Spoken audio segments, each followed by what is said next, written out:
Bosnya mana bosnya? Mandornya. Syederun kakek SU yang sempat viral mengaku dibayar menggunakan uang mainan ternyata berbohong. Pria di Tulang Bawang Lampung itu ternyata hanya merekayasa kisah tersebut. Uang mainan itu dia temukan di jalan.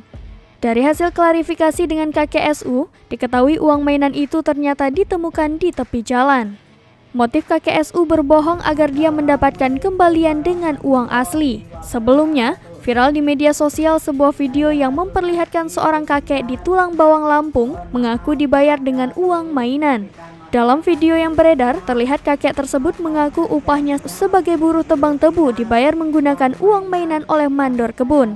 SU membawa uang mainan berjumlah Rp450.000 dengan pecahan Rp100.000 sebanyak 2 lembar dan pecahan Rp50.000 sebanyak 5 lembar. Pinggir jalan bukan hasil tebang tebu di PTBN.